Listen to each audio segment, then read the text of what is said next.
ഈ കർമ്മശാസ്ത്ര ഗ്രന്ഥങ്ങൾ അതാണ് ഇസ്ലാമിക പ്രമാണങ്ങൾ എന്ന് ഇങ്ങനെയുള്ള ചില ലേഖനങ്ങളിലും ചില സ്റ്റേജ് പ്രഭാഷണങ്ങളിലുമൊക്കെ ഈ യാഥാസ്ഥിക വിഭാഗം എടുത്തു പറയാറുണ്ടെങ്കിലും അടിസ്ഥാനപരമായിരിക്കുന്ന പല വിഷയങ്ങളിലും ഒരു എതിർപക്ഷത്തൊരാളെ നിർത്തിക്കൊണ്ടൊരു ഒരു ചർച്ച, ഒരു സംവാദം, ഒരു സൗഹൃദ സംഭാഷണമൊക്കെ നടത്തുകയാണെങ്കിൽ അവിടെ പ്രമാണങ്ങൾ കൃത്യമായി രേഖപ്പെടുത്തി വെക്കാറുണ്ട്. ആ രേഖപ്പെടുത്തുന്ന എവിടെയും കർമ്മശാസ്ത്ര ഗ്രന്ഥങ്ങൾ പ്രമാണം എഴുതാറില്ല. അവിടെ എഴുതുന്നത് 1 വിശുദ്ധ ഖുർആൻ, 2 സ്വഹീഹായിരിക്കുന്ന ഹദീസുകൾ, 3 സ്ഥിരപ്പെട്ട ഇജ്മാ, 4 വ്യക്തമായ ഖിയാസ്. ഈ 4 അല്ലാതെ 5-മതൊന്ന് 6-മതൊന്ന് വേറെ വന്നിട്ടില്ല. അതാണ് അതിൻ്റെ ഒരു വശം. രണ്ടാമത്തത്, ഇനി അഥവാ കർമ്മശാസ്ത്ര ഗ്രന്ഥങ്ങൾ പ്രമാണമാക്കുകയാണെങ്കിൽ ഏതു കർമ്മശാസ്ത്ര ഗ്രന്ഥമാണ് പ്രമാണമാക്കുക?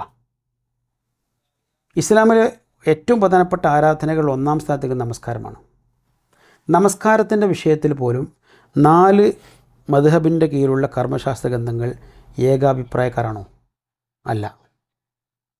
അതിൻ്റെ സുന്നത്തും നമ്മൾ നിൽക്കട്ടെ, ഫർളും ഷർത്തും അടക്കമുള്ള കാര്യങ്ങളിൽ പോലും ഈ 4 മദ്ഹബിൻ്റെയും കർമ്മശാസ്ത്ര ഗ്രന്ഥങ്ങൾ ഒരേ അഭിപ്രായക്കാരല്ല. എന്നിരിക്കെ ഇതിൽ ഏതാണ് പ്രമാണമായി സ്വീകരിക്കുക? 4 പ്രമാണമാണോ? 4-1 അങ്ങനെയാണെങ്കിൽ ഏതാണ്? അതെല്ലാം 4 നമ്മൾ തള്ളിക്കളയേണ്ടതാണോ എന്നതാണ് ഏറ്റവും പ്രധാനം.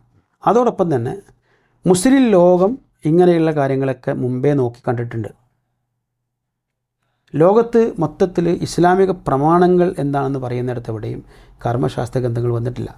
പ്രത്യേകിച്ച് മദ്ഹബിൻ്റെ ഇമാമുമാരിലേക്ക് ചേർത്തുകൊണ്ടാണല്ലോ ഇതൊക്കെ പറയാറുള്ളത്. ഈ മദ്ഹബിൻ്റെ ഇമാമുമാരിൽ പ്രമുഖരായിരിക്കുന്ന ആളുകൾ വരെ അവർ ജനങ്ങളോട് പറഞ്ഞത്, ഞങ്ങളിങ്ങനെ മദ്ഹബ് ഉണ്ടാക്കിയിട്ടുണ്ട്, അല്ലെങ്കിൽ ഞാനിങ്ങനെ മദ്ഹബ് ഉണ്ടാക്കിയിട്ടുണ്ട്, നിങ്ങളതാണ് സ്വീകരിക്കേണ്ടത്, അല്ലെങ്കിൽ നിങ്ങൾ പഴിച്ചു പോകും എന്ന് പറഞ്ഞിട്ടില്ല. മറിച്ച് പല വിഷയങ്ങളിലും മതവിധി കൊടുക്കുമ്പോൾ അവർ പറയാറുള്ളത് നമ്മളീ പറഞ്ഞ് നമ്മൾ മനസ്സിലാക്കേണ്ട അടിസ്ഥാനത്തിലെ കാര്യങ്ങളാണ്. എന്നാൽ ഇതാ റഅയ്തും കലാമി യുഖാലിഫുൽ ഹദീസ് ഫഅമലു ബിൽ ഹദീസ് വദിരിബു ബി കലാമി അൽ ഹായിദ്. ഞാനീ പറയുന്ന അഭിപ്രായം നിങ്ങൾ പ്രവാചക ചര്യയുമായി പൊരുത്തപ്പെടുന്നുണ്ടോ എന്ന് നോക്കണം. കാരണം ആ പഠനം പോലും അന്ന് അവസാനിക്കുന്നില്ല, ഇനിയും തുറന്നു വരേണ്ടതാണ്. അതുകൊണ്ട് പിൽക്കാലത്ത് ഇനിയും ഇതിനെക്കുറിച്ചുള്ള പഠനങ്ങളുണ്ടാവും, പ്രത്യേകിച്ച് ഈ ഹദീസുകളെക്കുറിച്ചൊക്കെയുള്ള പഠനങ്ങളുണ്ടാവും. ആ പഠനങ്ങളിൽ ഇതുമായി താരതമ്യം ചെയ്ത് നോക്കിയിട്ട് എൻ്റെ അഭിപ്രായങ്ങൾ പ്രവാചക ചര്യയ്ക്ക് വിരുദ്ധമായിട്ടാണ് കണ്ടെത്താൻ കഴിയുന്നതെങ്കിൽ ആ പ്രമാണമാകുന്ന പ്രവാചക ചര്യ സ്വീകരിക്കുകയും എൻ്റെ അഭിപ്രായത്തെ വലിച്ചെറിയുകയും ചെയ്യണം എന്ന് പഠിപ്പിച്ച ആളാണ് ഇമാം ഷാഫി അടക്കമുള്ള മദ്ഹബി പണ്ഡിതന്മാർ. ഇതാണ് മുസ്ലിം ലോകം ഇവരോട് കാണിച്ചിരിക്കുന്ന സമീപന രീതിയും.